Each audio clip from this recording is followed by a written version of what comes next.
নোয়াখালীতে নতুন গ্যাস ক্ষেত্রের সন্ধান পেয়েছে petroleum exploration and production company limited Bapex. এই গ্যাস ক্ষেত্র থেকে প্রতিদিন গড়ে ১৯ মিলিয়ন ঘনফুট গ্যাস উত্তোলনের আশা কর্তৃপক্ষের।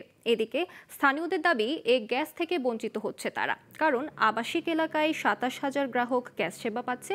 তাই ৩৩ লাখ লোকের এ জেলায় আরও নতুন করে গ্যাস সংযোগের দাবি জানিয়েছেন নোয়াখালীবাসী।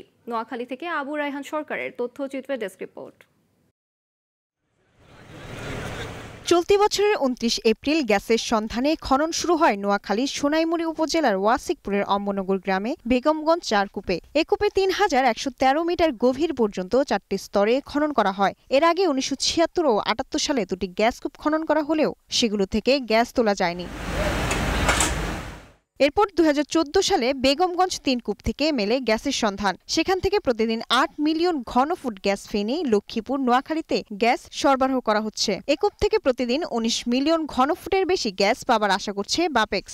সকল প্রতিকূলতা আমরা ওভারকাম করতে পেরেছি এবং একটা সময়ে আমাদের এখানে একটা গ্যাস টিপ আছে, যেরকম বাবুছড়া কেন্দ্রীয় লোড হয়ে গেছিল, আমরাও কিন্তু সেই পর্যায়ে চলে গেছিলাম। আমরা টোটাল ড্রিলিং করেছি ৩,১১৩ মিটার।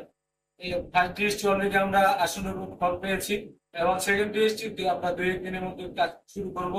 এদিকে নোয়াখালীর বেগমগঞ্জ ৩ কূপের গ্যাস জাতীয় গ্রেডে যুক্ত হলেও নতুন সংযোগ না থাকায় বাসাবাড়িতে প্রায় লাখো পরিবার গ্যাস সরবরাহ থেকে বঞ্চিত। তাই দ্রুত সংযোগ দেওয়ার দাবি স্থানীয়দের। গ্যাস তিনটা প্রকল্প, যেখানে ১০ মিলিয়ন ঘনফুটের আশা করছে, ওখানে অন্তত ১৯ মিলিয়ন ঘনফুট পাইতেছে, অবশ্য আমাদের গ্যাস নেই। আমাদের এলাকাবাসী যারা আছে, আমরা কিছুদিন আগে মানববন্ধন করছি এখানে, কিন্তু আমরা এলাকাবাসী চাই যে আমাদেরকে গ্যাস দাও।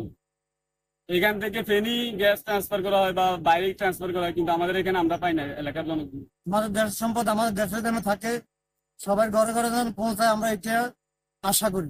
গ্রাহক সেবায় নতুন সংযোগ চালু হলে এই সমস্যা কেটে যাবে বলে জানান গ্যাস ডিস্ট্রিবিউশন কোম্পানি লিমিটেডের নোয়াখালীর উপ মহাব্যবস্থাপক। ডোমেস্টিক খাতে যেহেতু আমাদের যে রিকমেন্ডেড যে ৬০ মিলিয়ন পার মান্থ ইউজ করে, আচ্ছা ব্যাখ্যাতেই দেখা যাচ্ছে যে এক্সট্রা ইউজ আছে। শিগগির অন্তর্বর্তী সরকার বাসাবাড়িতে নতুন গ্যাস সংযোগ চালু করবে, এমনটাই প্রত্যাশা নোয়াখালীবাসীর। Global television news desk.